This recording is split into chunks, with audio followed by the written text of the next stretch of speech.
ॐ नमो अरिहन्ताणम् ॐ नमो सिद्धाणम् ॐ नमो आयर्याणम् ॐ नमो उवज्जायाणम् नमो लोये सवसाहुणम् एषो पञ्च नमोकारो सौवापावपणासनो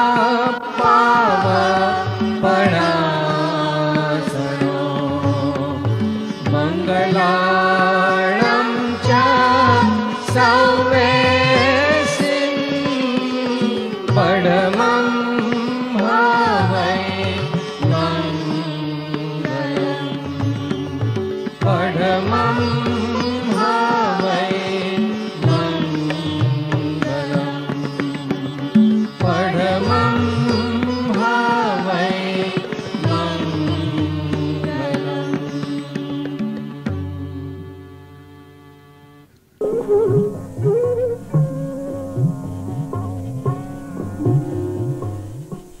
है वो वे सिद्धांत हैं जो इस युग के और आने वाले युग के लिए विशेष रूप से महत्वपूर्ण सिद्धांत होंगे। जितनी हिंसा विज्ञान ने बढ़ाई है किसी ने नहीं बढ़ाई।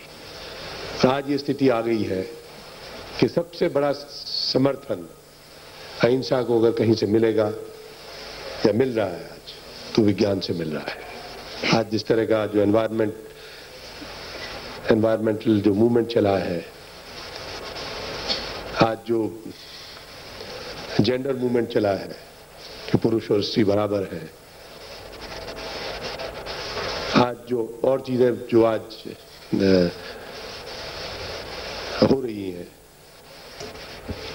उन सब का अगर आप देखें तो इन सिद्धांतों में आपको उल्लेख मिलेगा, उनका प्रतिपादन मिलेगा। अंत में मैं पुनः दोनों संस्थाओं के प्रति आभार व्यक्त करता हूं। आशा करता हूं कि जो विद्यार्थियों के लिए विशेष रूप से कार्यक्रम आपने चलाया उससे ज्ञान की वृद्धि होगी। अंत में निवेदन करूंगा कि जो मैंने प्रश्न उठाए हैं अगर उनका उत्तर आप दे सकें कम समय में भी तो अवश्य दें। धन्यवाद।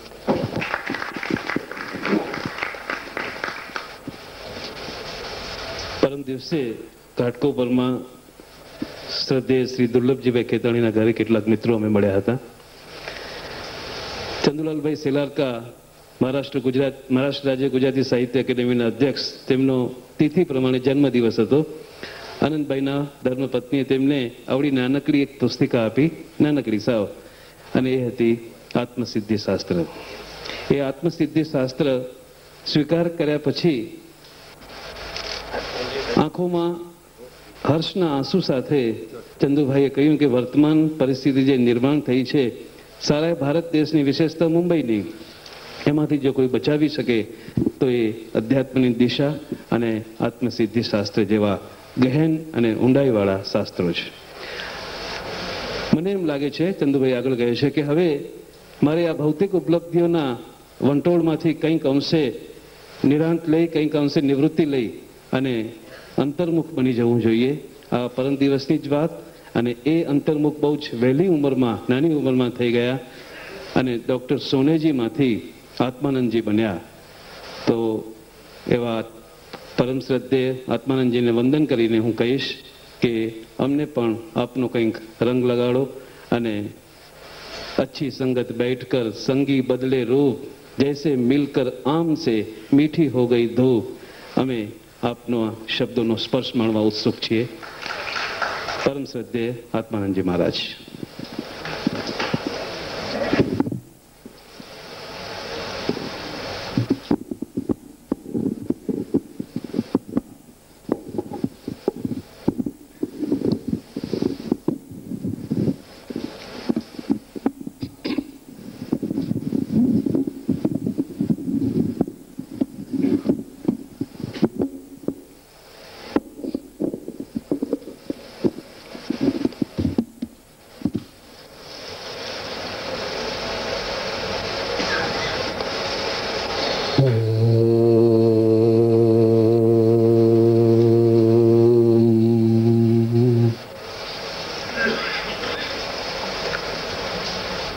પ્રારંભમાં 1 મિનિટ માટે આપણે માત્ર શ્રોતા નહીં રહેતા એક્ટિવ પાર્ટિસિપન્ટ્સ બનીશું. ધૂન બોલીશું. આત્મ ભાવન ભાવતા જીવ લહે કેવળ જ્ઞાન રે. આત્મ ભાવન ભાવ આત્મ ભાવન ભાવતા જીવ લહે કેવળ જ્ઞાન રે. આત્મ ભાવન ભાવતા જીવ લહે કેવળ આત્મ ભાવન ભાવતા જીવ લહે કેવળ જ્ઞાન રે. આત્મ ભાવન ભાવતા જીવ આત્મ ભાવન ભાવતા જીવ લહે કેવળ જ્ઞાન રે. આત્મ ભાવન ભાવતા જીવ લહે આત્મ ભાવન ભાવતા જીવ લહે કેવળ જ્ઞાન રે. આત્મ ભાવન ભાવતા જીવ લહે કેવળ જ્ઞાન રે. આત્મ ભાવના ભાવતા જીવ લહે કેવળ જ્ઞાન રે. આત્મ ભાવના ભાવતા જીવ આત્મ ભાવના ભાવતા જીવ લહે કેવળ જ્ઞાન રે. આત્મ ભાવના ભાવતા ઓંકારમ બિંદુ સંયુક્તમ નિત્યમ ધ્યાયન્તિ યોગિનઃ કામદમ મોક્ષદમ ચૈવ ઓંકારાય નમો નમઃ. મંગલમ ભગવાન વીરો મંગલમ ગૌતમો ગણી મંગલમ કુંદ કુંદાર્યો જૈન ધર્મોસ્તુ મંગલમ મંગલમ સ્થૂલિભદ્રાદ્યા જૈન ધર્મોસ્તુ મંગલમ. પરમ પુરુષ પ્રભુ સદગુરુ પરમ જ્ઞાન સુખધામ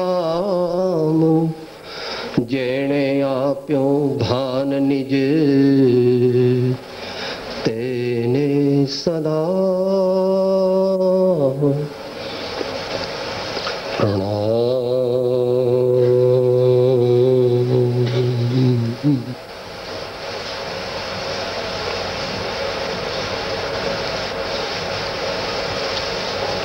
આજના સમારંભના પ્રમુખ શ્રી ડી.આર. મહેતા સાહેબ, મંચ પર બિરાજમાન વિવિધ ક્ષેત્રના અને જૈન સમાજના અગ્રણી મહાનુભાવો સર્વશ્રી દીપચંદભાઈ, CN સંઘવી સાહેબ, પ્રતાપભાઈ ભોગીલાલ, કીર્તિભાઈ દેસાઈ, પૂજ્ય શ્રી રાકેશભાઈ, પોંગલિયાજી સાહેબ ઇત્યાદિ સર્વે મહાનુભાવો, અને ખાસ તો આ પ્રસંગે આવા વરસાદની અંદર કંઈક સારું સમજવા, કંઈક સારું જાણવા અને પોતાના જીવનને પવિત્ર બનાવવાના શુભ આશયથી અત્રે પધારેલા સર્વે ભાઈઓ, બહેનો, મુમુક્ષુઓ અને અભ્યાસીઓ,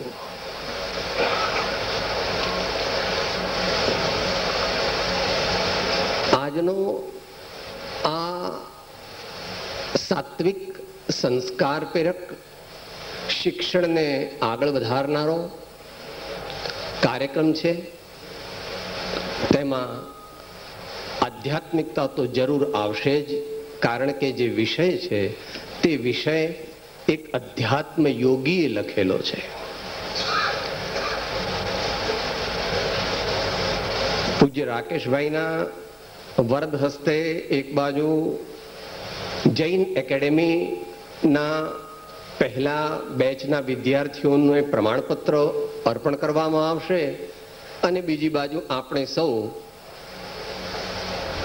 મહાત્મા ગાંધીજીના આધ્યાત્મિક માર્ગદર્શક પરમ કૃપાળુ શ્રીમદ રાજચંદ્રજી વિરચિત જે આત્મસિદ્ધિ શાસ્ત્ર છે તેને 101 વર્ષ થયા તેની પુણ્ય સ્મૃતિમાં તેના અગત્યના મુદ્દાઓને સમજવાનો પ્રયત્ન કરીશું અને તે દ્વારા આપણા જીવનમાં આપણા આત્માની સિદ્ધિ કેવી રીતે થાય અને આપણા આત્માની સિદ્ધિ થાય તો ડી.આર. મહેતા સાહેબે કહ્યું એ પ્રમાણે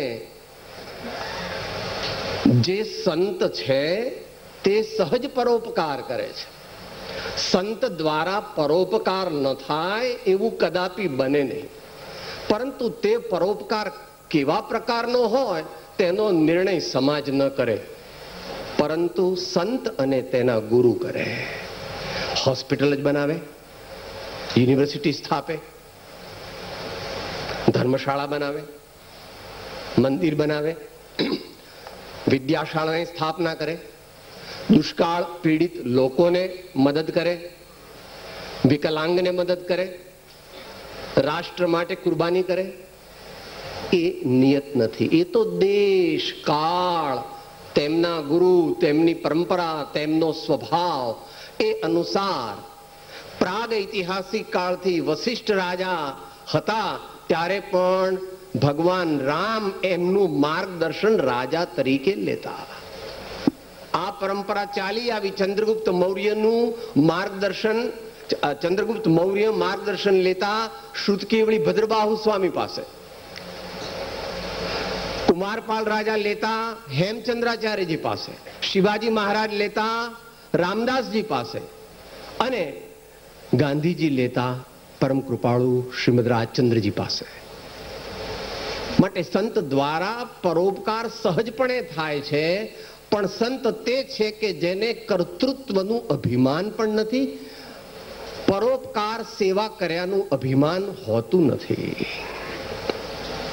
આટલી પ્રાસંગિક વાત સાથે આપણે આજે, સમયની ઘણી મર્યાદા છે એટલે પૂરો ન્યાય ના આપવા બદલ પહેલેથી ક્ષમા માંગી લઉં છું. બહુ જ ટૂંકમાં શ્રી આત્મસિદ્ધિ શાસ્ત્ર વિશે આપણે થિયોરિટિકલ આસ્પેક્ટ્સ અને પ્રેક્ટિકલ આસ્પેક્ટ્સની ટૂંકમાં વિચારણા કરીશું. જે મુખ્ય 10 મુદ્દા આપણે વિચારીશું તેમાં 1. પૂર્વ તૈયારીનું ભૂમિકા, 2. ઐતિહાસિક પૃષ્ઠભૂમિ, 3. કર્તા પુરુષ, 4. મંગળાચરણ, 5. કોને માટે આત્મસિદ્ધિ, 6. સામાન્ય પાત્રતા, 7. વિશિષ્ટ પાત્રતા, 8. પહેલું અને બીજું પદ, 9. ત્રીજું, ચોથું, પાંચમું અને છઠ્ઠું પદ, અને 10. ઉપસંહાર. 3 મિનિટ લઈએ તો પણ લગભગ 30 મિનિટ થાય. જે પ્રમાણે આપણી બધાની ભાવના હશે તે પ્રમાણે કરીશું. તો આત્મસિદ્ધિ શાસ્ત્રની પૂર્વ તૈયારીરૂપ ભૂમિકા. પરમ કૃપાળુ શ્રીમદ રાજચંદ્રજી આગલા ભવોની ઘણી આરાધના લઈને આવ્યા હતા. A huge spiritual positive balance of the previous lives and the sadhana done during previous lives. એની સાથે તેઓ અહીં જન્મ્યા હતા. તમે કહેશો સાહેબ એ તમને કેવી રીતે ખબર? તો કે એમણે પોતે જ કહ્યું છે. 1931 આવ્યો અપૂર્વ અણસાર રે, 1942 અદ્ભુત વૈરાગ્ય ધાર રે, ધન્ય રે દિવસ આહો આહો.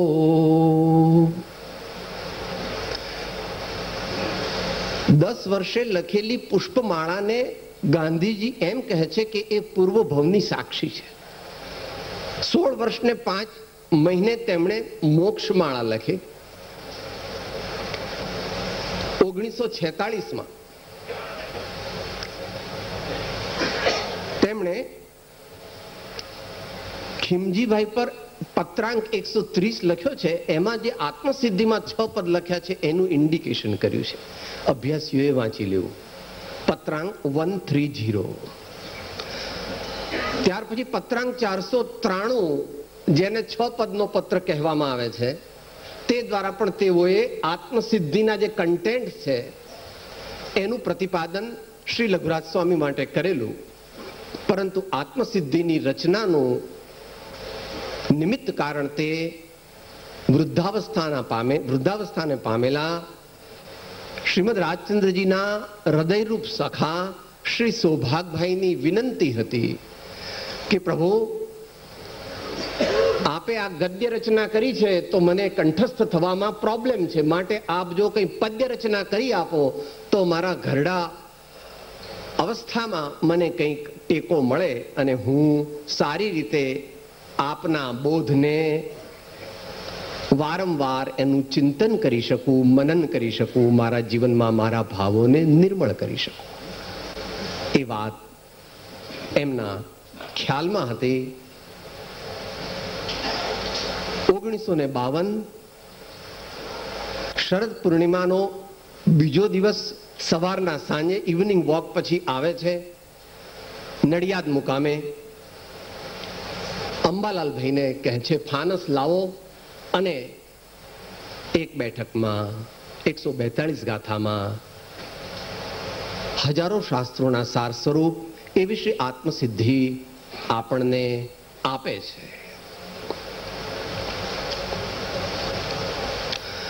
જન્મ જન્માંતરો જાણતા જોગીએ આત્મ અનુભવ વડે આજ દીધી.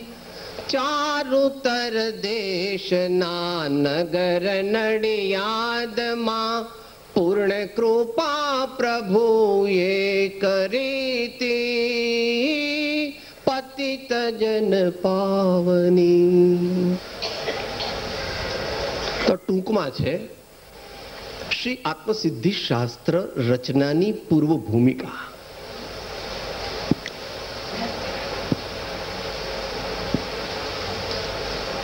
આગળની વાત છે કર્તા પુરુષ. આ ભારત દેશ છે. કોઈ માણસ સારું લેક્ચર કરી શકે, સારું પ્રવચન આપે, સારો સ્વાધ્યાય કરે એટલે ભારતમાં એની બહુ કિંમત નથી. છે પણ લિમિટેડ છે. તો કે કોની કિંમત છે ભાઈ? મનુષ્ય જે બોલે છે તેનો અર્થ તે સમજે છે. જે અર્થ તે સમજે છે તેની તેના જીવનમાં શ્રદ્ધા છે, અને જેની એને શ્રદ્ધા છે તેનું આચરણ એ પોતાના જીવનમાં કરવાનો પ્રમાણિક અને પ્રબુદ્ધ પ્રયત્ન કરી રહ્યો છે. જો આવું બધું તેના જીવનમાં હોય તો ભારતમાં તેની સાચી કિંમત છે, સાચું મૂલ્યાંકન છે. આ દેશમાં તેથી કહેવત થઈ, પુરુષ પ્રમાણ વચન પ્રમાણ.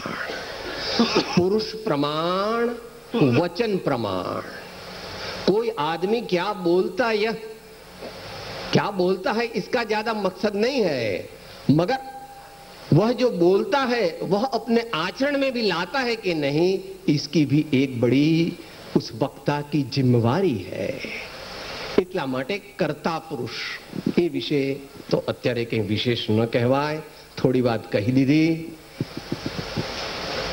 આગલા ભાવની આરાધના નાનપણમાં પણ ક્રમિક વિકાસ જે ભક્તજનો છે ન હોય તેમણે જે એમની 6 દશા છે એના ચિત્રપટ પણ વર્તમાનમાં મળે છે.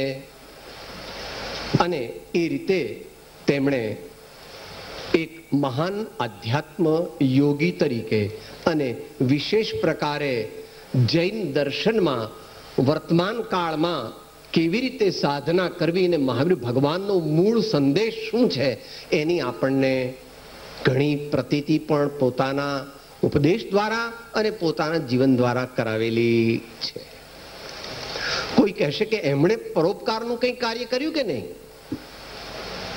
એનો પણ જવાબ પ્રાસંગિક. 16 વર્ષની ઉંમર પહેલા એમણે લખેલા કાવ્યોમાં આવે છે, નીતિ પ્રીતિ નમ્રતા ભલી ભક્તિનું ભાન આર્ય પ્રજાને આપશો ભય ભંજન ભગવાન. તન મન ધન ને અન્નનું દે સુખ સુધા સમાન આ અવનીનું કર ભલું ભય ભંજન ભગવાન. વળી પોતાના જીવનના અંતિમ 2 વર્ષોમાં પરમ શુદ્ધ પ્રભાવક મંડળની અને સુબોધ પાઠશાળાની સ્થાપના કરીને આર્ય દર્શનોના સાર સ્વરૂપ જે ઉત્તમ ગ્રંથો વિશેષ પ્રકારે જૈન દર્શનના હતા એના લગભગ 60 થી 70 ગ્રંથો સંસ્કૃત, પ્રાકૃત, હિન્દી, મરાઠી, અંગ્રેજી અને ગુજરાતીમાં આજ સુધીમાં બહાર પડેલા છે. માટે કર્તા પુરુષની વાત થઈ. पुरुष प्रमाण वचन प्रमाण. राजचंद्र जी की बात हम इसलिए नहीं मानते हैं कि वे बड़े होशियार थे या सिर्फ कवि थे, मगर उन्होंने जो कहा सो अपने जीवन में जो अनुभव हुआ, अपने जीवन में जो प्रज्ञा प्रकटी, अपने जीवन में जो अध्यात्म के उच्च शिखर उन्होंने विजय उस पर प्राप्त की, उसके प्रताप से जो सहज वाणी निकली कि कैसे सभी आत्माओं को समता और शांति का अनुभव होवे,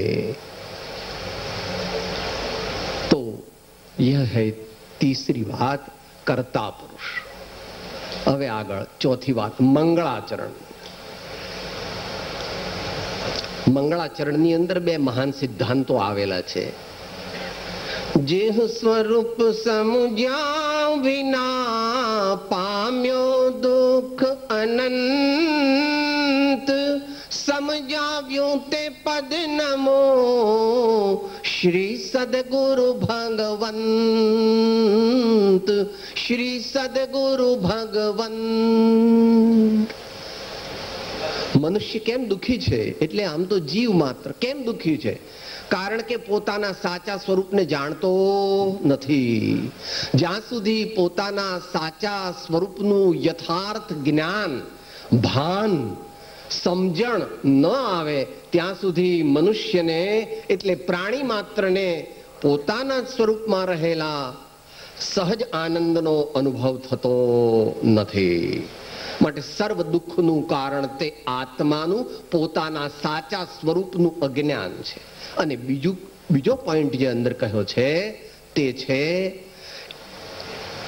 એવું સ્વરૂપ પોતાના દિવ્ય બોધથી અને પોતાના દિવ્ય જીવનથી જેવો બતાવી રહ્યા છે તેવા શ્રી સદગુરુ, તેમનો એટલો બધો ઉપકાર છે કે તેમને ભગવાન કહેતા પણ અચકાવાની જરૂર નથી.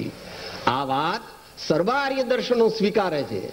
कबीर जी કહે છે, गुरु गोविंद दोनों खड़े किसको लागू पाए, बलिहारी गुरुदेव की जिन गोविंद दियो बताए. गुरु ब्रह्मा गुरु विष्णु गुरु देवो महेश्वर गुरु साक्षात पर ब्रह्म तस्मै श्री गुरवे नमः. પોતે સ્વયં પણ એ વાત આત્મસિદ્ધિમાં પ્રકાશે છે. અન્યત્ર તો એમનું જે લિટરેચર છે આખું શ્રીમદ રાજચંદ્રનું મોટો ગ્રંથ, તેમાં પાને પાને સત્પુરુષનો, પ્રત્યક્ષ સત્પુરુષનો મહિમા તો ગાયેલો જ છે. અને આત્મસિદ્ધિમાં પણ કહ્યું કે પ્રત્યક્ષ સદગુરુ સમ નહીં પરોક્ષ જીન ઉપકાર, એવો લક્ષ્ય થયા વિના ઉગે ન આત્મવિચાર. માટે મંગળાચરણની એ ગાથા આપણે ઘણા શાંતિથી, વિસ્તારથી, ગુરુગમથી, સુયુક્તિથી સમજવા જેવી છે. જો આપણા અંતરની અંદર સાચા સત્પુરુષ પ્રત્યે સાચો અને પ્રમાણિક પ્રેમ પ્રગટે તો ક્રમે કરીને આપણું અવશ્ય કલ્યાણ થાય. માટે મંગળાચરણની વાત થઈ. આગળ છે હવે થોડી થોડી કડવી વાત આવે. જેમ આગળ જઈએ તેમ થોડું થોડું કડવું. આત્મસિદ્ધિ કોને માટે? સર્વપ્રથમ જ્યારે આત્મસિદ્ધિની રચના વિક્રમ સંવત 1952 થઈ ત્યારે એની 4 કોપી હસ્તલિખિત કરવામાં આવી હતી. તે વખતે ઝેરોક્સ નહોતું, એવરીથિંગ વોઝ હેન્ડ રિટન. ત્યારે એ હસ્તપ્રત માત્ર 4 જ બનાવવામાં આવી અને જે સૌથી વધારે સુપાત્ર 4 ભક્તજનો હતા, શિષ્યો હતા, તેમને વાંચવાની આજ્ઞા હતી. તો કહેવાનો મતલબ શું છે? આત્મસિદ્ધિ જે છે તે ઉપકારી, થોડી ઘણી ઉપકારી દરેકને છે, પરંતુ તેના દ્વારા કલ્યાણ ક્યારે થાય તે તેઓ પોતે જ પ્રકાશે છે વિસ્તારથી. મતાર્થીના લક્ષણ બતાવે છે, એને છોડવાની આજ્ઞા કરે છે. આત્માર્થીના લક્ષણ બતાવે છે, તે આત્માર્થીના લક્ષણને ગ્રહણ કરવાની આજ્ઞા કરે છે. અભ્યાસી ભાઈઓને ખબર છે. એ 17 ગાથાઓ દ્વારા 24 થી 42 ગાથામાં એ વાત સમજાવી છે. 2-3 અવતરણ લઈને આપણે આગળ ચાલીએ. મતાર્થી એટલે mine alone is right. I don't want to listen to anybody. I am complete by myself. એવો હઠાગ્રહ કરે છે, દુરાગ્રહ કરે છે, એ માણસ મતાગ્રહી છે. એના લક્ષણ કહે છે, નહીં કશાય ઉપશાંતતા, નહીં અંતર વૈરાગ્ય, સરળપણું ન મધ્યસ્થતા, તે મતાર્થી દુર્ભાગ્ય. લક્ષણ કહ્યા મતાર્થીના, મતાર્થ જાવા કાજ. હવે કહું આત્માર્થીના, આત્મ અર્થ સુખ સાજ. એમ કરીને આપણને એમ કહે છે કે હે ભાઈ, તારી દુનિયામાં એવું છે કે કોલેજમાં દાખલ થવું હોય તો મેટ્રિક કે HSC વગેરે જોઈએ. એમ અહીંયા પણ આત્મસિદ્ધિમાં જે 6 પદ અમે કહેવાના છીએ તે સમજવા માટે તારા હૃદયની પવિત્રતા જોઈએ, તારા જીવનની નિર્મળતા જોઈએ, તારા આશયની સરળતા જોઈએ. આવું બધું ન હોય તો તું આત્મસિદ્ધિ ભલે સાંભળે, ભલે બોલે, અરે ભલે બીજાને સમજાવી દે, તો પણ તારા આત્માનું કલ્યાણ થાય નહીં. એવી એક ગાથા મૂકી છે. દશા ન એવી જ્યાં સુધી જીવ લહે નહીં જોગ, મોક્ષ માર્ગ પામે નહીં, મટે ન અંતર રોગ.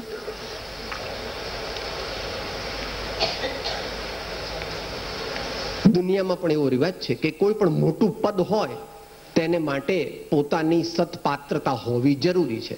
પણ દુનિયામાં તો લાગવગ લાગે, પરંતુ ભગવાનના માર્ગમાં, પરમાર્થમાં લાગવગ લાગતી નથી. ગૌતમ સ્વામીની લાગવગ પણ લાગી નહોતી, કોઈની લાગવગ લાગતી નથી.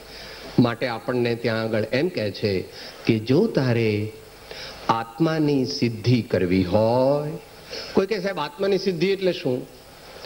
એ life without tension and fear, along with experiencing positive bliss all the time in life. That is Atma Siddhi.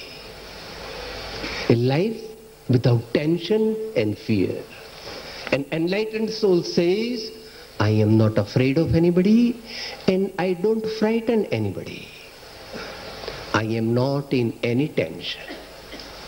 And with the grace of my God, Lord and my preceptor,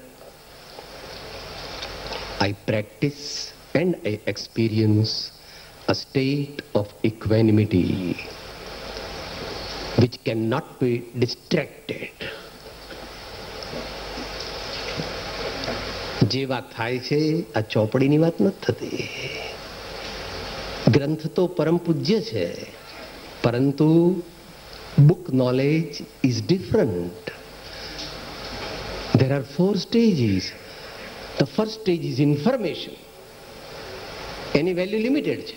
That information should be converted into knowledge. એની થોડી value છે. That knowledge should be converted into wisdom. ત્યારે એનાથી ઉત્તમ પદવી તરફ જઈ શકાય છે. And that wisdom should be then transformed into self-realization. And that is the goal of human life. તો મહાપુરુષોને આપણે આપણી ફૂટપટ્ટીથી માપ્યા છે કે સાહેબ તમે અંધભક્ત અને તમને બસ આમ ભક્ત ઇમોશનલ, એટલે સાહેબ તમને શું ખબર પડે આજકાલની દુનિયાની? આ તો એટોમિક સાયન્સનો જમાનો છે, ઇલેક્ટ્રોનિક્સનું જાણતા નથી તમે કંઈ, તમને કંઈ કોમ્પ્યુટર સાયન્સની ખબર નથી, તમને physics, chemistry, geology, zoology, botany, chemistry, geology, law, commerce, medicine, electronic surgery, આ બધાની કંઈ ખબર નથી. આ તમે શું આમ ઇમોશન્સમાં બધું બોલો છો? भाई, इंद्रियों से और मन से जो ज्ञान प्राप्त होता है वो तो बहुत सीमित है. सच्चा और अनंत ज्ञान तो अतीन्द्रिय होने पर प्राप्त होता है. Intellectual knowledge is a very small fraction of intuitional or experiential knowledge, and that is shown in Atma Siddhi. એટલે એ આત્મસિદ્ધિ કોના માટે એ પછી હવે 6 પદ કહે છે. એનું વર્ણન તો વર્તમાનમાં આપણી પાસે હવે 10-12 મિનિટ છે એટલે થઈ ન શકે, પરંતુ પહેલા પદમાં કહ્યું કે હે ભાઈ, આત્મા છે, આત્મા નિત્ય છે, આત્મા અજ્ઞાનથી કરતા છે, આત્મા અજ્ઞાનથી ભોગતા છે, તે બંનેથી રહિત થઈ શકાય એવી મોક્ષ દશા છે, અને એ મોક્ષ દશાને પ્રાપ્ત કરવાનો ઉપાય પણ છે. આ 6 પદ ભગવાન મહાવીરે કહ્યા હતા. પછી સિદ્ધસેન દિવાકર ને હરિભદ્ર સૂરીએ પણ પોતપોતાના શાસ્ત્રોમાં, એટલે સંમતિ તર્ક અને શાસ્ત્ર વાર્તા સમુચ્ચયમાં કહ્યા છે. વર્તમાનમાં પરમ કૃપાળુ શ્રીમદ રાજચંદ્રજીએ તેને સારા એવા વિસ્તારથી વર્તમાનમાં સામાન્ય માણસ, એટલે કે બહુ સંસ્કૃત પ્રાકૃત ન જાણતો હોય એવો જિજ્ઞાસુ પણ સમજી શકે એવી રીતે કહ્યા છે. અને આ વાત સર્વ આર્ય દર્શનોને માન્ય છે. આ ભારતની અંદર હિન્દુ પ્રજા બહુ મોટી સંખ્યામાં છે, એ પણ આ વાતને માન્ય કરે છે. ભલે દ્રષ્ટિકોણ, દાર્શનિક દ્રષ્ટિકોણ થોડો જુદો હોય, વાંધો નહીં. એ પ્રમાણે બૌદ્ધ ધર્મ વર્તમાનમાં દુનિયામાં ઘણો ફેલાયેલો છે, એ પણ આ વાતને માન્ય રાખે છે. ઇમ્પ્લિસિટલી, ઇમ્પ્લાઇડલી આ વાતને દરેક મહાપુરુષો માન્ય રાખે છે. શરીરથી જુદો શાશ્વત જ્ઞાન સ્વરૂપી એવો હું આત્મા છું એમ સદગુરુના બોધથી, સત્સમાગમના યોગથી અને સદગુણોના પ્રાગટ્યથી આપણે નિર્ણય કરવો જોઈએ. અજ્ઞાનથી કરતા બન્યા છીએ, એ કરતાપણું છોડવાનું છે.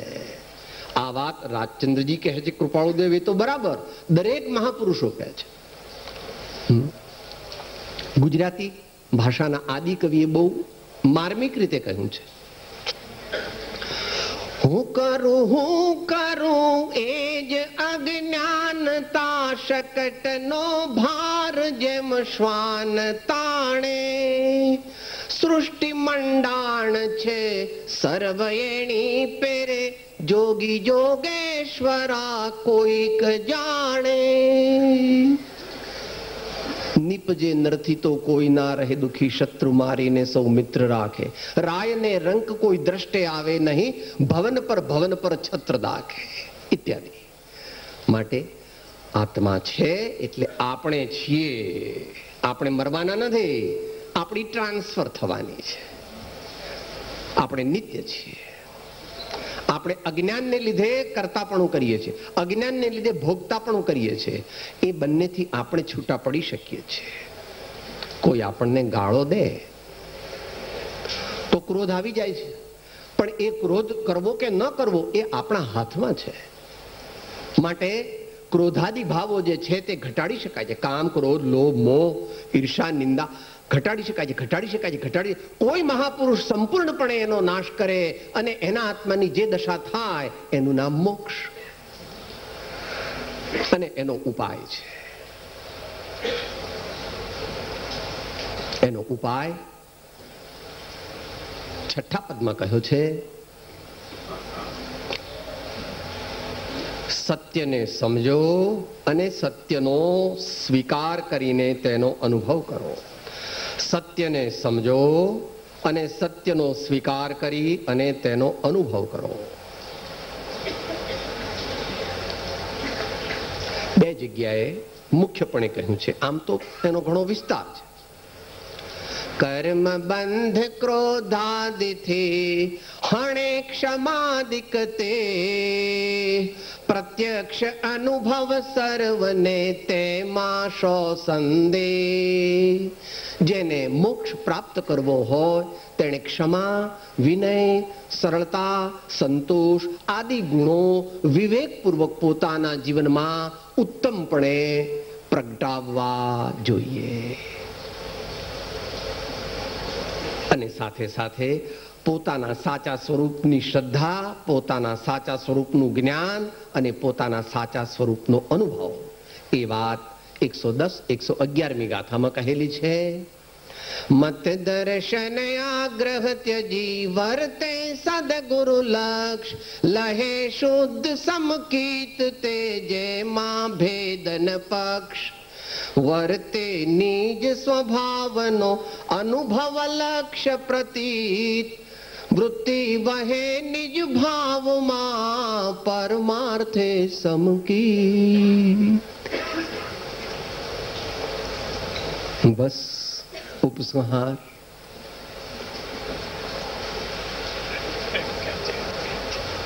ઉપસંહારમાં સમરી કરી દીધી. એક જ ગાથા એની લઈએ.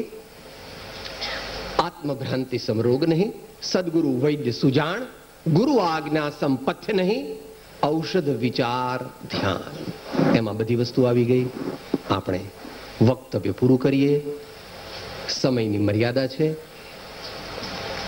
આવા જે પણ કોઈ મહાન આત્માઓ આપણને શાશ્વત આનંદનો માર્ગ બતાવે છે અને જેઓએ પોતે તે શાશ્વત આનંદનો અનુભવ કર્યો છે, તે સર્વને આપણે ફરી ફરી વંદન કરીએ, તેમનું સાચું સ્વરૂપ સમજીએ, તેમની આજ્ઞા આપણા જીવનમાં સમજી સમજીને ઉતારીએ, તો આપણે પણ આત્મા, આપણો આત્મા એટલે આપણે પણ થોડા કાળમાં પરમાત્મા થઈ જઈશું.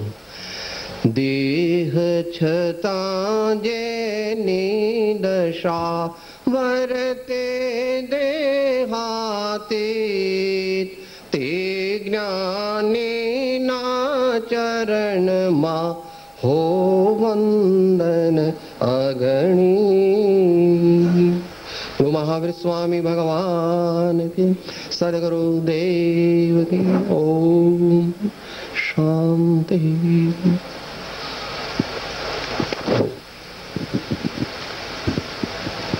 बड़ी रोचक शैली में और मन की गहराई से आत्म तत्व की बातें की. एक बात विशेषतः अच्छी लगी कि संत किसी से ना डरते हैं ना किसी डराते हैं. इसीलिए आवश्यकता है संतों की और संतों की वाणी की. वर्तमान मुंबई का जीवन, अखबार पढ़ते ही हम डर उठते हैं कि क्या होगा, आज किसका खून हो गया होगा. चारों ओर यही परिस्थिति है और शायद इसी परिस्थिति से व्यथित होकर अग्निवेश शुक्ल ने ये लिखा होगा कि इस सदी में जिंदगी की शर्त है केवल यही, इस सदी में जिंदगी की शर्त है केवल यही, खून करना सीखिए या खुदकुशी कर लीजिए. આ બે અંતિમોની વચ્ચે જીવાતું જીવન અને એ જીવનમાં જો સત્સંગ તરફ જઈએ તો અંતિમ તરફ જવાની જરાય જરૂર ના પડે. અને તેથી જ પૂનાથી ખાસ પધાર્યા છે श्री पुंगलिया जी. मैं पुंगलिया जी से प्रार्थना करूंगा कि आपकी अमृत धारा आप यहाँ पे बरसाएं, आपके अनुभवों का हमें पान कराएं. श्री पुंगलिया जी.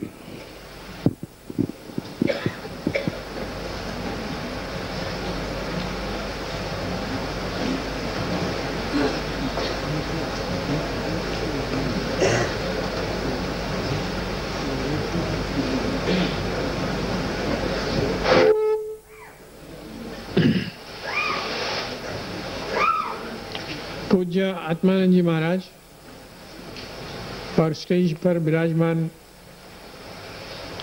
महानुभाव, पहले तो मुझे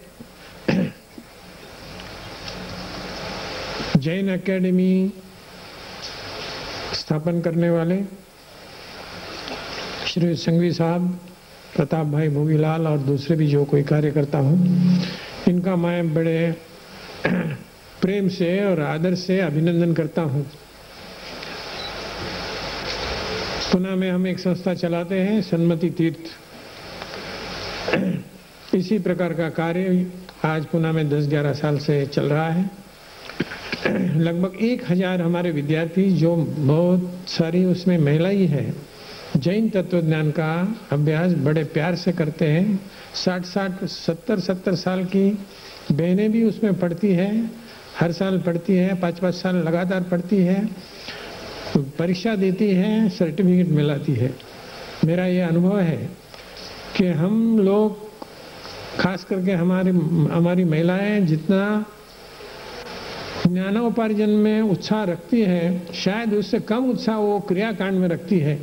हमारा अनुभव तो बड़ा आश्चर्यजनक है कि लोगों को, हमारे बहनों को जैन तत्वज्ञान महावीर स्वामी ने क्या कहा है, ये पढ़ने की बड़ी तीव्र इच्छा होती है।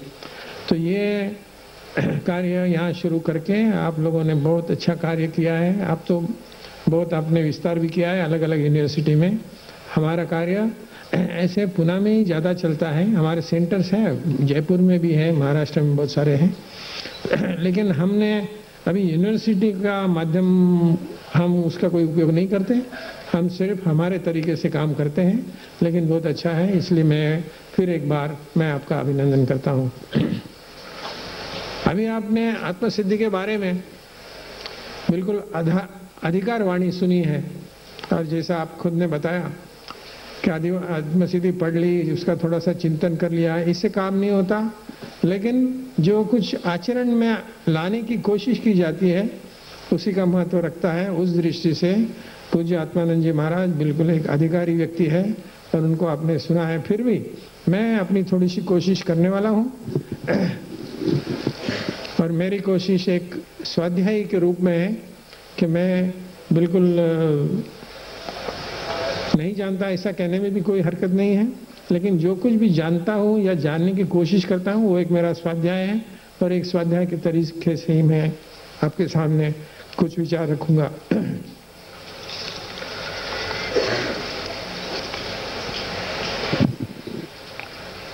पहले थोड़ी सी कृपालुदेव के जीवन के बारे में हम थोड़ा सा देखें। उनके पिताजी, आप जैसे जानते होंगे, कृष्ण भक्त थे, इसलिए श्रीमद जी बचपन में कृष्ण भक्ति में बड़ा रस लेते थे। उनकी माताजी जैन धर्मी थी, इस कारण उन्हें जैन धर्म और जैन धर्म संबंधी कुछ जैन स्तोत्रों का परिचय हुआ, और उससे वे बहुत प्रभावित हुए। पूर्व पुण्य के कारण जन्मतः अति तीव्र बुद्धिमत्ता और प्रतिभा और स्मरण शक्ति के धनी होने के कारण 7वें वर्ष में आपको जाति स्मरण ज्ञान हुआ। 13-14 साल में जब आप पहुंचे तो आपने सब प्रकार का अध्ययन पूरा करके लगभग सभी दर्शनों के अच्छे ग्रंथों का भी अध्ययन किया, और वो भी तुलनात्मक अध्ययन किया। ये सब करते हुए उनको महावीर के तत्वज्ञान कर बहुत प्रखर ऐसी श्रद्धा उत्पन्न हुई। और कुछ लोग जानते होंगे कि आप अच्छे ज्योतिषी थे, उनको एक इंट्यूटिव पावर्स थी और अवधि ज्ञान भी था। ऐसी जैसी शक्ति बहुत थोड़े लोगों में होती है, ऐसी शक्तियाँ, इसलिए वो एक दृष्टि से बड़े लौकिक, उनको प्रसिद्धि बड़ी अच्छी मिलने लगी और सब लोग इसका फायदा उठाना लगे। खास करके उनके शताधन के प्रयोग बड़े यशस्वी हुए और बहुत बड़े बड़े लोगों में उनकी प्रतिष्ठा होने लगी। लेकिन ये सब करते करते उनको ऐसे लगने लगा कि ये सब बातें आध्यात्मिकता के ओर लेने जाने वाली नहीं, उल्टा ये आध्यात्मिकता के आड़े आने वाली बातें हैं। इसलिए आपने 20वें साल, अपनी जिंदगी के 20वें साल ये सब काम एकदम से बंद कर दिए। शताधावन करना बंद दिया, ज्योतिष बोलना भी बंद कर दिया। आयु के 22वें वर्ष में आप विवाहित हुए, 4 बच्चों के पिता थे। आपका बम्बई में हीरा जवाहरात का लाखों का व्यवसाय था, परंतु इन बातों में आपको कोई खास रस नहीं था। आपका रस तो आत्मज्ञान प्राप्त करने का और आध्यात्मिक विद्या में प्रगति करने का था। महात्मा गांधी, आपको जैसा बताया गया है, इनके बारे में लिखते हैं, श्रीमत जी की जात व्यापारी की नहीं थी, परंतु वे शुद्ध ज्ञानी की जात थी। मैंने कभी उनको आसक्त स्थिति में नहीं देखा। श्रीमत जी के उपदेशों से गांधी जी ख्रिस्ती बनने से बचे, ये शायद आप लोगों को मालूम होगा, और एक अच्छे प्रागतिक विचार के गांधी जी हिंदू बने। महावीर तत्वज्ञान के मुख्य विषय यानी अहिंसा, अनेकांत, अपरिग्रह इत्यादि जो खास तत्व है, गांधी जी उन्हीं के कारण इन तत्वों के पक्के उपासक बने, ये आप सब जानते हैं। और इसी कारण गांधी जी ने श्रीमत जी को अपना आध्यात्मिक गुरु माना था। दुर्भाग्य से श्रीमत जी 33 वर्ष की उम्र पूरी करके ही ये दुनिया को छोड़ के चले गए। 1901 में आपका देह का विलय हो गया। श्रीमत जी ने कहा है, वैसे पूर्व जन्मों में वे एक बड़े साधक जरूर रहे होंगे, और इस साधना के फलस्वरूप इस भाव में आप जन्म से ही आत्मयोगी रहे। एक पत्र में आप खुद ने लिखा है कि रात दिन परमार्थ विषय का ही मनन और चिंतन रहता है। इतना ही नहीं,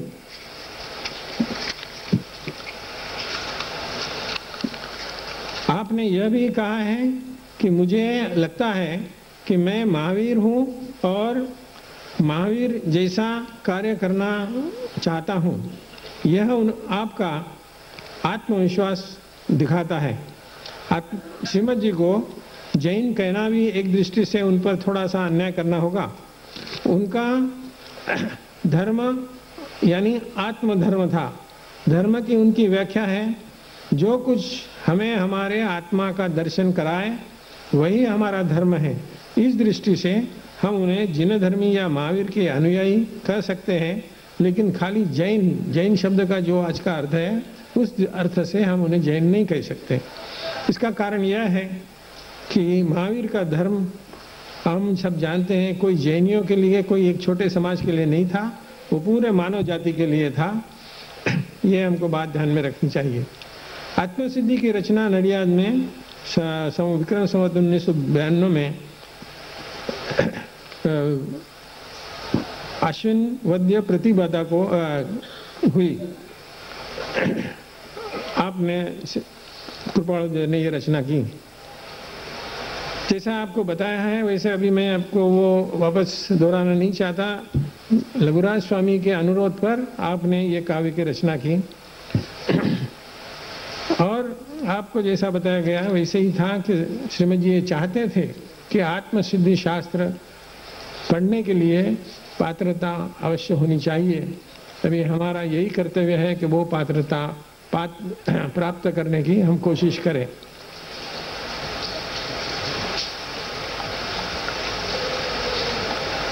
आत्मसिद्धि का आपको जैसे बताया अनेक भाषाओं में भाषांतर हुआ है।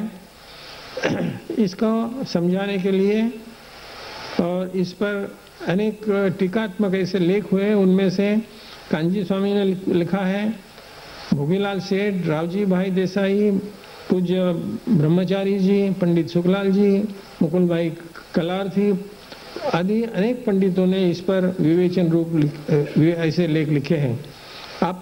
आज तक श्रीमत जी के तत्वज्ञान पर और आत्मसिद्धि पर 4 से 5 पीएचडी थीसिस भी लिखे गए हैं। एक थीसिस तो लगभग 40 साल पहले डॉक्टर पटेल, अभी जो अमेरिका में वास्तव्य करके हैं और जिनकी उम्र लगभग 80 साल की है, उन्होंने भी बहुत अच्छा प्रबंध इस पर लिखा है। बहुतों ने बहुत अच्छा लिखा है, उसमें खास करके स्वर्गीय अंध पंडित जिनको प्रज्ञा चक्षु कहते हैं, सुखलाल जी, उन्होंने आत्मसिद्धि के बारे में जो कहा है उससे आत्मसिद्धि का महत्व हम ध्यान में ले सकते हैं। आप लिखते हैं, आत्मसिद्धि को मैंने आत्मोपनिषद कहा है। इस रचना में आत्मा संबंधी आवश्यक पूर्ण रहस्य प्रकट किया गया है। वे आगे कहते हैं,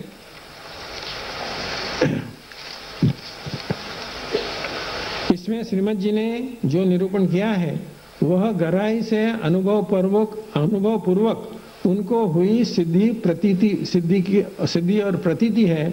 उसमें भी एक भी गाथा आवेशपूर्ण, पक्षपाती या विवेक रहित नहीं है। उसमें तर्क और दलीलें ढेर सारी है। पंडित जी ने आगे लिखा है कि आचारांग सूत्र कृतांग, उत्तराध्ययन, प्रवचन सार, समय सार, गंधर्वाद और आचार्य हरिभद्र सूरी अथवा यशोजी जी आदि के ग्रंथों के सब विचारों का श्रीमद जी ने बड़े गहराई से मंथन इस शास्त्र में किया है। इस पर से आप इस शास्त्र का महत्व समझ सकते हैं।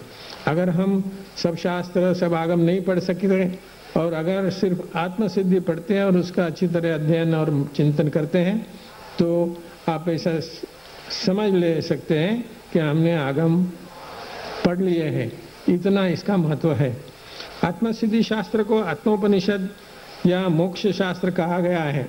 ऐसा कहना अतिशयोक्ति नहीं होगा कि श्वेतांबर और दिगंबरों के शास्त्रों का अर्थात आगमों का यह काव्य एक निचोड़ है।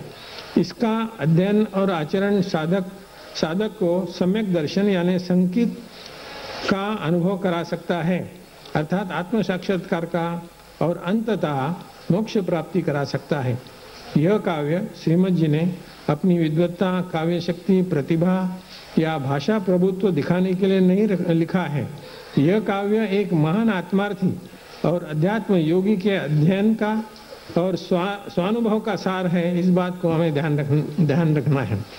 ऐसा लगता है कि उनकी आध्यात्मिक उन्नति का यह तर्क शुद्ध तरीके से बनाया गया एक आलेख है। इसी कारण इसकी भाषा अति सरल, आसान और रचना भी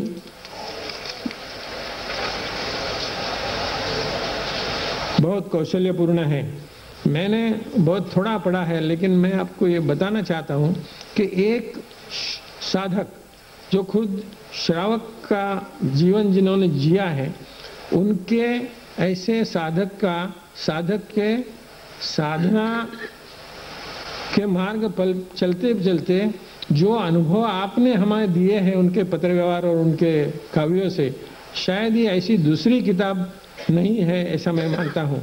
साधक को क्या क्या अनुभव आते हैं आत्म साक्षात करने को, नहीं ये अगर हमको अनुभव करना है तो इसकी उस दृष्टि से हमको श्रीमद जी का सब अध्ययन करना पड़ेगा। ये आपने अभी पूज्य आत्मानंद जी ने बताया, इसकी रचना भी बड़ी कौशल्यपूर्ण है। साधक को साधना के रास्ते पर किन किन बातों का ध्यान रखना चाहिए, क्या क्या करना चाहिए, क्या क्या नहीं करना चाहिए, आत्मा हम कौन है, हमारा स्वरूप क्या है, हम दुखी क्यों हैं, हम सुखी क्यों हैं, हमारे अंतरंग शत्रु क्या है, ये सब बातें बड़ी सरल भाषा में और सीधे साधे स्वरूप से हमको आप बताते हैं।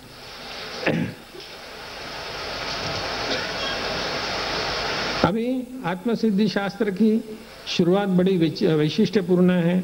आत्मानंद जी महाराज ने आपको बताया है। भगवान महावीर का आचारांग सूत्र नामक हमारा जो पहला आगम है, उसमें भी उस आगम में आत्मा की बात शुरू में आती है और उस आगम में शुरू में भगवान ने आत्मा की बात कही है कि हमें मालूम नहीं कि हम कहाँ से आए हैं और कहाँ से जाने वाले हैं। और यही बात से आत्मानंद जी श्रीमद जी इस शास्त्र की शुरुआत करते हैं, जैसे अभी आत्मानंद जी महाराज ने बताया है कि जे स्वरूप समझा बिना पाम्यो दुखानंद। तो आत्मा को समझने की खास बात श्रीमद जी इसमें करते हैं। दूसरी गाथा में इस रचना का प्रयोजन आपने बताया है। वे कहते हैं कि इस काल में भी निराश होने की जरूरत नहीं है, वही इस काल में मोक्ष नहीं है, ऐसी निराशाजनक बात वो करना नहीं चाहते। वो कहते हैं कि मैं आपको मोक्ष मार्ग दिखाता हूँ, आप इस मार्ग को अपनाएं। इसलिए वो दूसरी गाथा में मोक्ष मार्ग की बात करते हैं। फिर आगे जाके आप सद्य स्थिति का वर्णन करते हैं। उनके दो बड़े बहुत अच्छे ऐसे शब्द उन्होंने उपयोग किया है कि कुछ लोग क्रिया जड़ है और कुछ लोग शुष्क ज्ञानी है। मतलब आप समझ गए होंगे कि कुछ लोग क्रिया को ही सब कुछ समझते हैं और कुछ लोग खाली ज्ञान पढ़ना, ज्ञान मिलाना इतना ही समझते हैं। लेकिन लोग वो ये भूल जाते हैं कि दोनों बातें साथ साथ चलेगी तो ही आदमी को आत्मा का कुछ अनुभव हो सकता है। 24 गाथा के आगे यानी अभी जैसा आपने आत्मानंद जी महाराज ने बताया, मतार्थी के लक्षण हम बताए।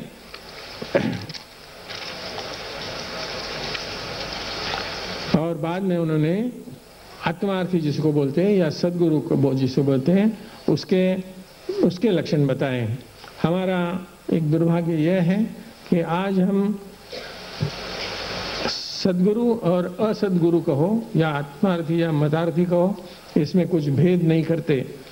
गुरु के कपड़े हो तो हम उनको गुरु मान लेते हैं, लेकिन उसके अंदर सदगुरु के या साधु के कितने लक्षण हैं उसकी जरा भी चिंता नहीं करते। श्रीमद जी कहते हैं कि खुद के मत का आग्रह रखने वाले बाह्य त्याग के साथ साथ अंतर त्याग का अर्थात वैराग्य नहीं हो, कषायों की उपशम करने का प्रयत्न न हो और जिसमें सरलता या मध्यस्थता या उपेक्षा भाव न हो, वे उन ऐसे लोगों को भी हम सदगुरु या साधु मान के चलते हैं।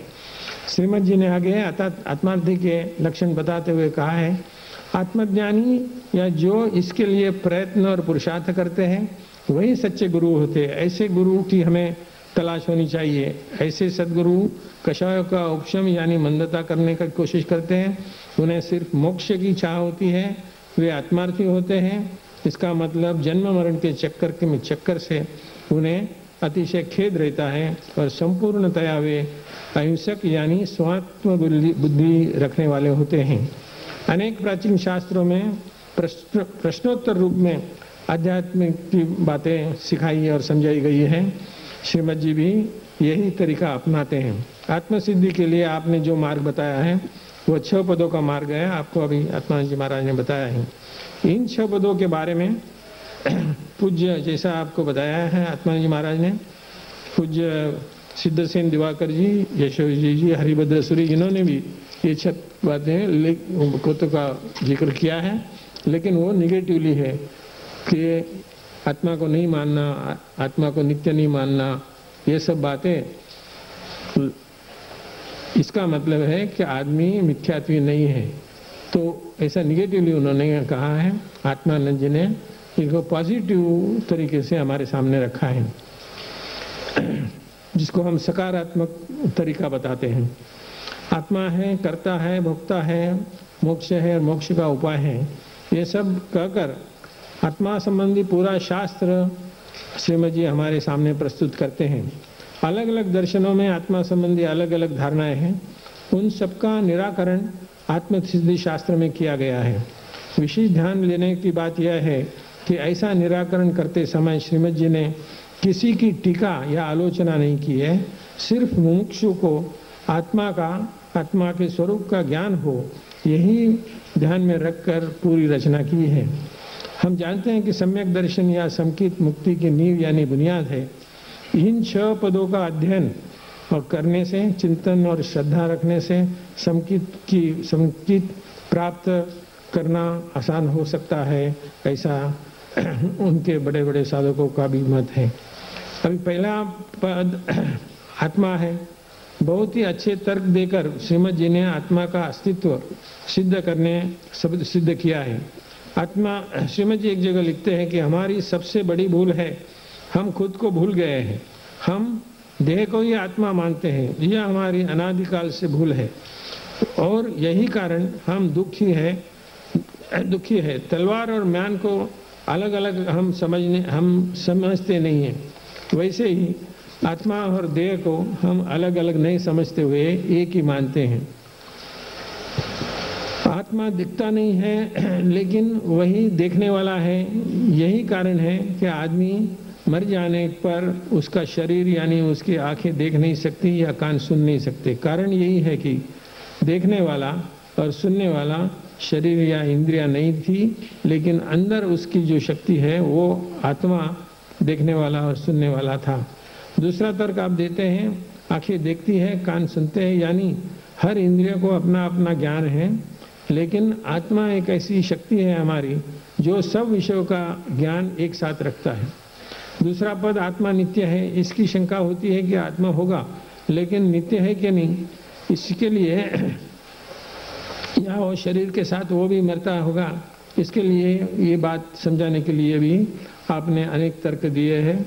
अगर शरीर के साथ आत्मा भी मर जाती है ऐसा हम माने तो फिर शरीर के साथ ही वो उत्पन्न हुआ होगा ऐसा भी मानना पड़ेगा, लेकिन आत्मा चेतन है और उसको कोई उत्पन्न नहीं कर सकता, ये बात आपने जोर दे के कही है।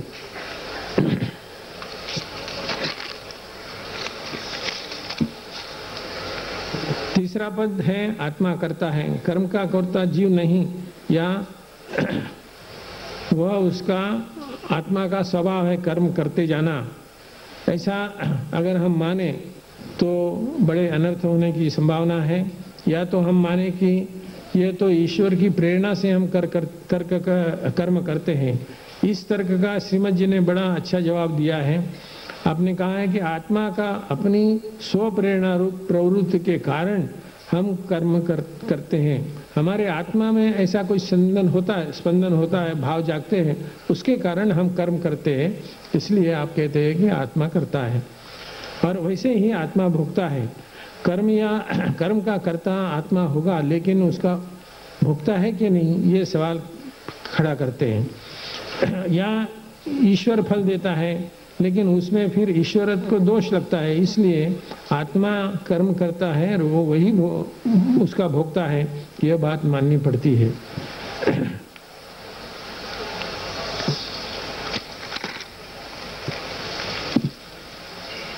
पांचवा पद मोक्ष है। अभी आपको आत्मानंद जी महाराज ने बताया है। कुछ लोग मानते हैं कि मोक्ष नहीं है, अनंत काल से आत्मा अनंत काल हो गया, आत्मा ऐसा ही रहा है, तो अभी मोक्ष कैसे होगा। इतना ही हो सकता है कि शुभ अशुभ कर्म करे तो नरक या स्वर्ग में जाएगा। इसके जवाब में श्रीमद जी ने कहा है कि जैसे शुभाशुभ कर्म के फल भोगने पड़ते हैं, वैसे ही उनसे मुक्त भी हुआ जा सकता है। इसलिए सब प्रकार की आसक्ति का त्याग करके हमें आत्मा को हमेशा स्वस्वभाव में यानी अपने उपयोग में स्थिर रखना चाहिए, जिससे संवर और निर्जरा हो सकती है। अर्थात इसके लिए कर्म से मुक्त होकर संकित प्राप्त करने का प्रयास करना पड़ेगा, और उसके लिए सद्गुरु के शरण में जाना होगा। आत्मार्थी बनकर पुरुषार्थ करना है, और उसके लिए हमेशा आत्म भावना में हमें रहना है। यह सावधानता और निश्चय हमारा होना चाहिए। अभी इसके उपाय हैं मोक्ष के। ये पद अभी आपको आत्मानंद जी ने समझाया है। मोक्ष के उपाय हैं, अगर ऐसा मान लिया जाए कि तब भी मोक्ष है ऐसा मान लिया जाए, तब भी उसका उपाय तो असंभव है, ऐसा कुछ लोग मानते हैं। अनेक दर्शन और अनेक उपाय लोग बताते हैं, उसमें कौन सा ठीक है, कैसा समझे। इसलिए मोक्ष का उपाय होगा ऐसा नहीं लगता, ऐसी शंका अपने मन में प्राप्त होती है। लेकिन कर्म की निर्जरा हो सकती है, यह बात हम अच्छी तरह जानते हैं। और वो जो निर्जरा है, वो पूर्ण निर्जरा होने पर मुक्ति यानी केवल ज्ञान कहो, मोक्ष कहो, कुछ भी हो सकता है। आत्मा के लिए आत्मज्ञान के लिए कर्म भाव से खुद को सर्वथा भिन्न समझना और आत्मभाव में हमेशा रहना, ये बहुत आवश्यकता है। उसके बाद आपने फिर उपसंहार में बहुत सारी बातें कही है। मैं अभी आपका ज़्यादा समय नहीं लेना चाहता, लेकिन आपको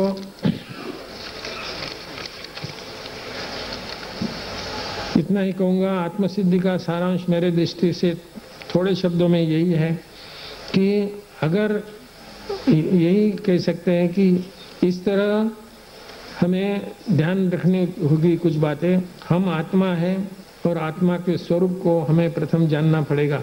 हमारी सबसे बड़ी भूल है हमने अपने आप को भूल गए हैं और देह को ही आत्मा समझकर हम जीते हैं।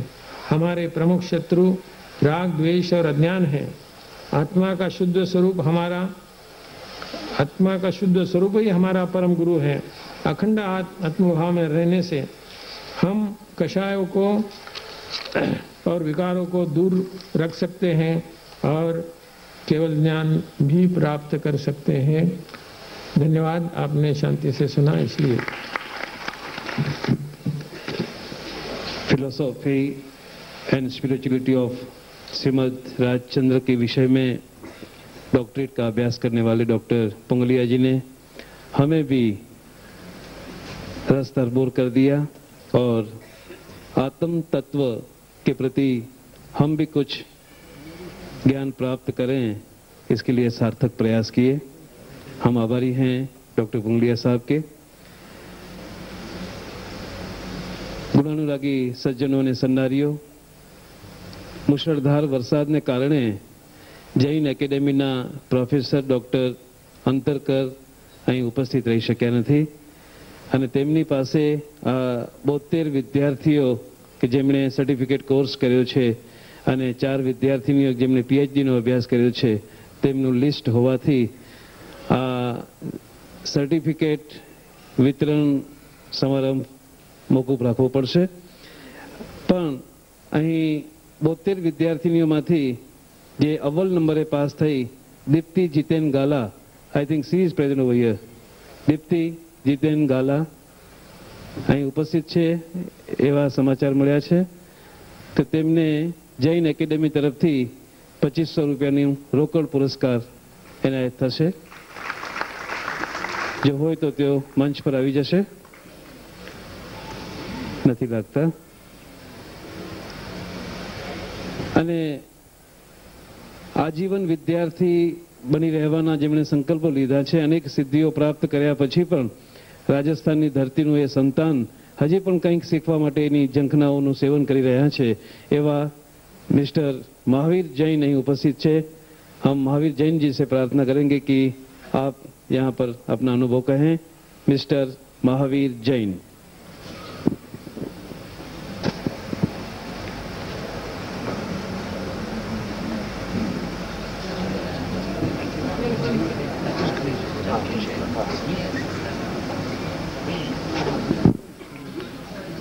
श्री राजेंद्र जैन यहाँ उपस्थित हैं? अगर हो तो मंच पर आने की कृपा करें।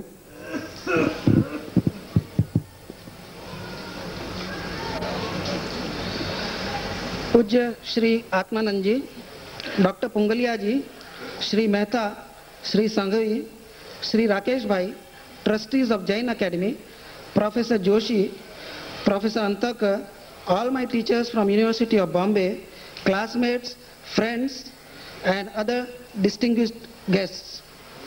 Let me begin my talk by saying that good teacher is a worthy guide and philosopher. We students are therefore thankful to our faculty for their noble task of imparting knowledge on various aspects of Jainism. As Charles Darwin would agree, man is a social animal. Once the three basic necessities, that is food, clothing and shelter, are honorably taken care of, Karl Marx is more or less pleased. The question next is, what should one be doing after that?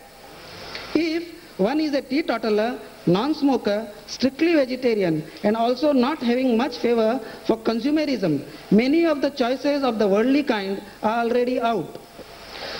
After I read about this course in the Times of India, just like Sigmund Freud, my subconscious self suggested to me that I must join it immediately, but with a condition that the commitments to the family and the profession are not simply overlooked or disturbed by the program. Last month, while attending our first lecture, out of curiosity, I made a list on what I must learn from this course. Take, for example, the fact that each of us as humans possess at least two things, namely the body and the mind. However, I am not sure if the entity soul should also be mentioned, because to begin with, one can easily say that the soul is not substantial or real, as it does not seem to have the commonly known physical attributes such as weight and size. This instinctive and limited view will soon stand corrected once testimony given by Professor Antarkar is followed. In medicine, one can ask if there is a Jaina system of medication, perhaps to be called as Jainopathy. Similarly, in the realm of fine arts, one would like to know on the distinctive characteristics of the Jaina form of architecture so as to philosophically appreciate the Jain temples of Delwada and Ranakpura. In this way, we can go on listing many more questions related to subjects we have been exposed at one time or the other in our schools and colleges. We do not know what the future holds, because during last 1 year, some milestones have been reached by the mankind. How would a Jain follower react to the fact that Dolly and Polly have arrived? What if laboratories clone humans as well? Deep Blue, the supercomputer from IBM, is already showing signs of artificial intelligence. And finally, the man-made spaceship Pathfinder has reached Mars and is now busy exploring life and intelligence there. This university program is aimed to help broaden our views and outlooks. Time, with a capital T, is the essence which must be utilized effectively both by the teacher and the taught. To ensure gaining larger perspective, we should emphasize not so much on the student's capacity to memorize and recite. Instead, stress on training by well-formed reasoning is desired. While concluding my talk, on behalf of all my classmates, please accept our best wishes so that the Academy successfully conducts the Jainology course year after year. Thank you. પ્રારંભમાં Shri CN Sanghvi સાહેબે અને પ્રતાપભાઈએ જે વાત કરી કે Jain academy ચલાવવા પાછળનો જે ઉદ્દેશ્ય અને તેની પાછળ લગતો ખર્ચો. દાનવીર શ્રેષ્ઠી વરે શ્રી દીપચંદભાઈએ રુક્ષ્મણીબેનની સ્મૃતિમાં 11 લાખ રૂપિયા જેટલી માતબર રકમ, આઈ થિંક કે સારી એવી રકમ એમણે દાન આપી છે. એકેડેમી આ યુનિવર્સિટીઓની પાછળ લગભગ 45 લાખ રૂપિયાનું અનુદાન જૈન એકેડેમીએ કર્યું છે. હજી પણ ઘણો જ ખર્ચો માંગી લે છે આ અભિગમ, આ સંકલ્પ. સૌરાષ્ટ્ર યુનિવર્સિટીમાં જૈન એકેડેમી શરૂ થઈ ગઈ છે. MS યુનિવર્સિટી અને સુરતમાં સાઉથ ગુજરાત યુનિવર્સિટીમાં પણ ટૂંક સમયમાં એની એનાઉન્સમેન્ટ થશે. જૂના ગ્રંથોને જાળવી રાખવા માટે, જૂની હસ્તપ્રતોને જાળવી રાખવા માટે અને વિદ્યાર્થીઓને શિષ્યવૃત્તિઓ આપવા માટે, વિદ્યાર્થીઓને PhD સુધીનો અભ્યાસ કરાવવા માટે અઢળક નાણાંની જરૂર પડે છે. આપ સૌને આ મંચ ઉપરથી ટેલ કરવામાં આવે છે કે આપ ઉદાર હાથે Jain Academy Education and Research Centre Mumbai એમને આપ દાન આપશો.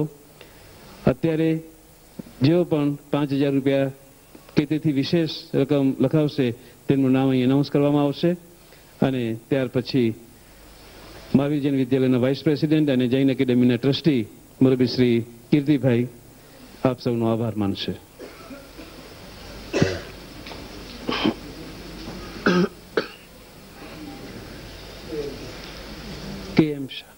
શ્રી KM શાહ કેટલા?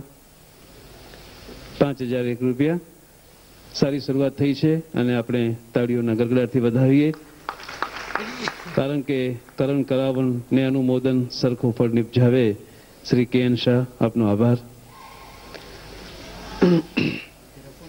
ટીપે ટીપે સરોવર ભરાય અને એ રીતે આપ આપની ઉર્મિઓનો આવિર્ભાવ અહીં વ્યક્ત કરી શકો છો. શ્રી મયુર KP શાહ 5001 રૂપિયા. जी, डॉक्टर राजाध्यक्ष डॉक्टर RN दोषी, डॉक्टर RS दोषी 5001 रुपया। आभार। कांतिलाल वखारिया, श्री कांतिलाल भाई वखारिया 5001 रुपया। 5000 महेंद्र भाई वोरा, श्री महेंद्र भाई वोरा 5001 रुपया।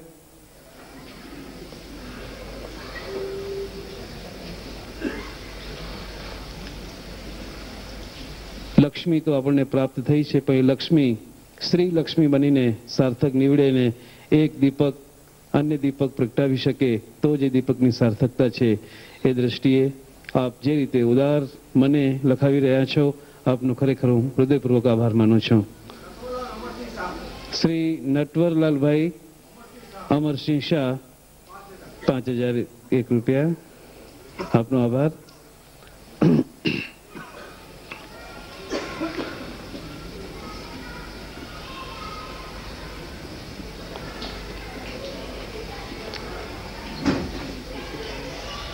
જૈન એકેડેમી આ સુંદર વિચાર આવવો એ વિચારને પણ આપણે વધાવી લઈએ।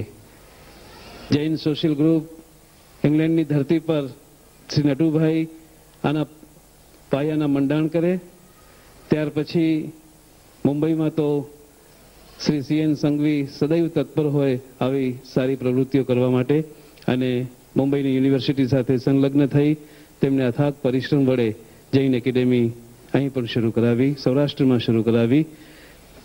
અહીં એ ઉલ્લેખનીય છે કે સૌરાષ્ટ્રની યુનિવર્સિટી સાથે સંલગ્ન છે શ્રી પ્રવીણભાઈ પૂંજાણી, બરોડા યુનિવર્સિટી સાથે જૈન એકેડેમી સાથે સંલગ્ન છે શ્રી અશોકભાઈ જૈન અને સાઉથ ગુજરાત યુનિવર્સિટી સુરત જે આકાર લઈ રહી છે એમાં સંલગ્ન છે doctor CD Shah.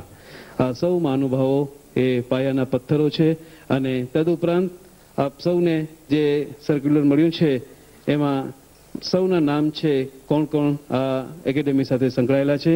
Shri CN Sanghvi chairman છે, કીર્તિભાઈ મહેતા, શ્રી શ્રેયસ કે દોશી, શ્રી પ્રતાપભાઈ ભોગીલાલ, શ્રી કીર્તિલાલભાઈ દોશી અને શ્રી રાજીવભાઈ C સંઘવી ટ્રસ્ટી મંડળમાં છે।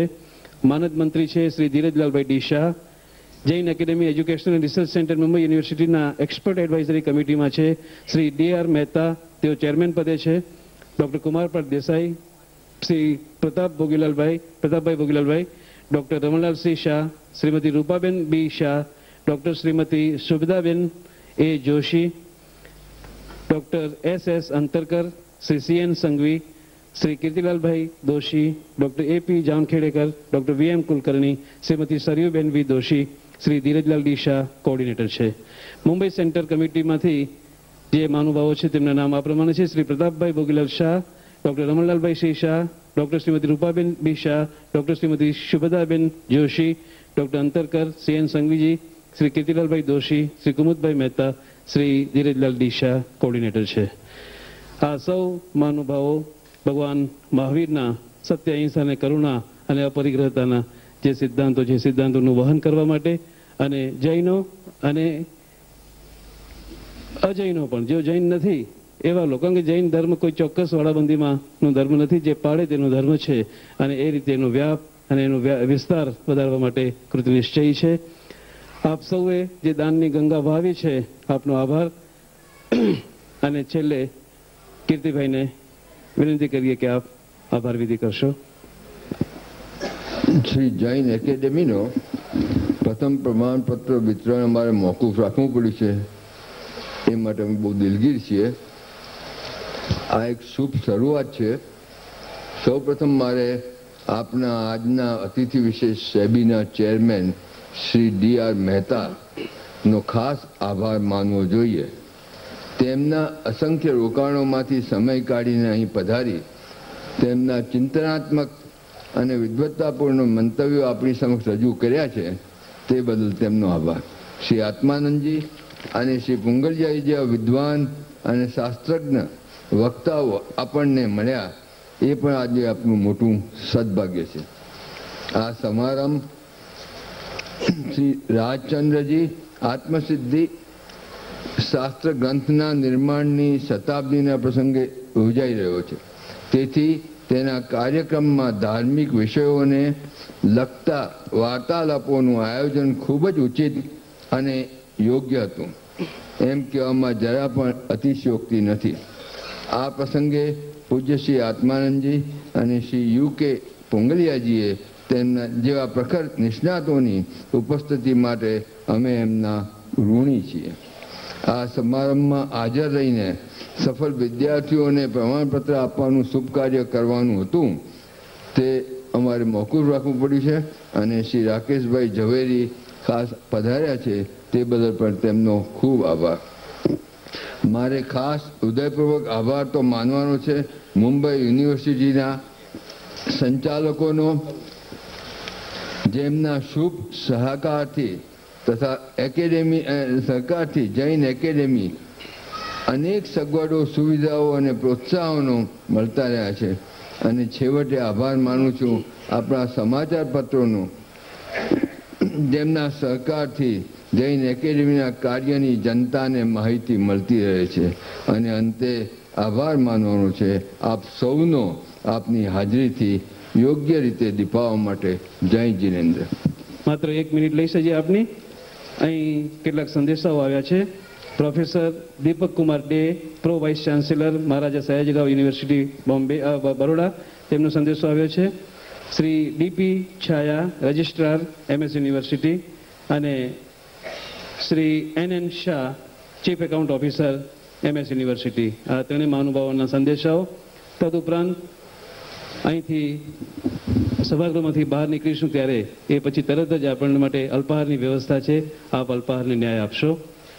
આપને પડેલી અગવડ, પણ એ અગવડો છતાં પણ આપ જે હોંશથી ઉત્સુક બનીને અને સત્સંગનો લાભ લેવા માટે અહીં ઉપસ્થિત રહ્યા છો, આપનો ખૂબ ખૂબ આભાર. અને છેલ્લે મારા પ્રિય શાયરની મારી પ્રિય પંક્તિઓ અહીં આપને સંદેશ રૂપે કહીશ. बात कम कीजिए, बात कम कीजिए, जहां नत को छुपाते रहिए, ये बहुत बड़ा शहर है, कुछ दोस्त बनाते रहिए. અને છેલ્લે આજે બધી ઘટનાઓ બને છે, કોઈકનું ખૂન, કોઈકની ધમકી, કોઈકનું આ.